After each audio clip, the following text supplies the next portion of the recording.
चाहे कितना भी पुराना कफ क्यों ना हो, अब वो चुटकियों में बाहर निकलेगा।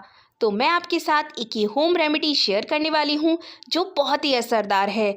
तो आप इसे ज़रूर ट्राई करके देखिएगा। बच्चे हो या बड़े, सभी इस रेमेडी को ले सकते हैं और सभी को ये काफ़ी फ़ायदा देगी। तो चलिए मैं बताती हूँ कि इसे बनाना कैसे है। इसके लिए यहाँ पर देखिए, मैंने एक पैन को गैस पर रख के इसमें आधा गिलास पानी डाल दिया है। हमें पानी को थोड़ा सा गर्म होने देना है और अब हम इसमें डालेंगे गुड़। तो यहाँ पे मैंने 2 से 3 चम्मच गुड़ लिया है। अब हम इसको पका लेंगे।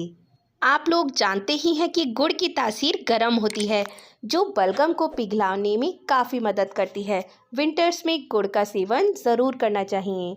और इसी के साथ हम इसमें कुछ और ऐसी जादुई चीज़ें डालेंगे जो बलगम को पिघलाने में और बाहर निकालने में काफ़ी फ़ायदा करती हैं, जिसमें से एक है देसी घी।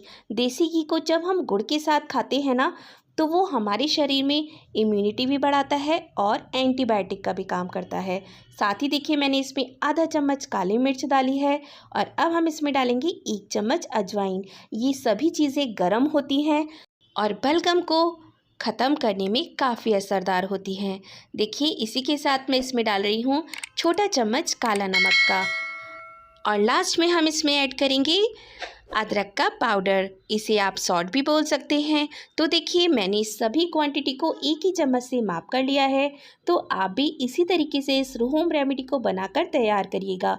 यहाँ देखिए, ये पकते पकते इतना गाढ़ा हो गया है और अब हम गैस की फ्लेम को बंद कर देंगे। बहुत ही जल्दी ये रेमेडी बनकर तैयार हो जाती है और फ़ायदे इतने हैं कि आप पूछिए मत।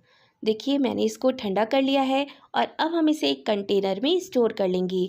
आप इस सिरप को एक बार बना लीजिए और पूरे विंटर इसको यूज़ करिए। पूरे जाड़ों बच्चों को खांसी छुएगी भी नहीं। देखिए, मैंने इस तरीके के कंटेनर में इसे स्टोर कर लिया है। आप चाहें तो इसे कांच के बर्तन में भी स्टोर कर सकते हैं। और आगे मैं आपको बताती हूँ कि हमें इसे लेना किस तरीके से है। तो चलिए, उसके लिए हम एक छोटी कटोरी या फिर आप कप ले लीजिए और उसमें इस आधा चम्मच सिरप को डाल दीजिए।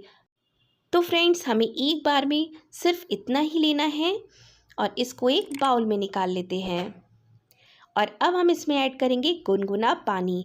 तो हाँ फ्रेंड्स, हमें इस सिरप को गुनगुने पानी के साथ लेना है। और जब आप इसे गुनगुने के पानी के साथ लेंगे ना, तो घी, गुड़, अजवाइन सभी जो गर्म तासीर वाले हैं वो एकदम आपके चेस्ट में जाकर आराम पहुंचाएंगे और धीरे धीरे आपके बलगम को बाहर निकाल देंगे। आप इसे बच्चों को दीजिए या फिर बड़ों को, सभी को ये विंटर्स में काफ़ी फ़ायदा देने वाले हैं। तो आप लोग भी एक बार इस रेमेडी को ज़रूर ट्राई करिएगा और फिर मुझे बताइएगा कि ये आपको कितनी फ़ायदे की लगी। तो दोस्तों, वीडियो पसंद आई हो तो लाइक करिएगा, चैनल को सब्सक्राइब करिएगा और इस रेमेडी को अपने फ्रेंड्स और फैमिली के साथ शेयर करना बिल्कुल ना भूलें। अगर किसी एक के भी ये रेमेडी काम आई तो मुझे काफ़ी अच्छा लगेगा। इस सिरप को मैं अपने बच्चों को डेली देती हूँ ताकि वो ज़ुकाम और सर्दी से बचे रहें। तो ये एकदम ट्राइड एंड टेस्टेड रेमेडी है। आप भी इसे ज़रूर ट्राई करिएगा और मुझे कमेंट सेक्शन में बताइएगा कि आपको ये कितनी असरदार लगी। तो फ्रेंड्स, मिलते हैं नेक्स्ट वीडियो में एक और मज़ेदार सी रेसिपी के साथ। तब तक के लिए bye bye and take care. और जाते जाते चैनल को सब्सक्राइब करना बिल्कुल ना भूलें। Bye bye.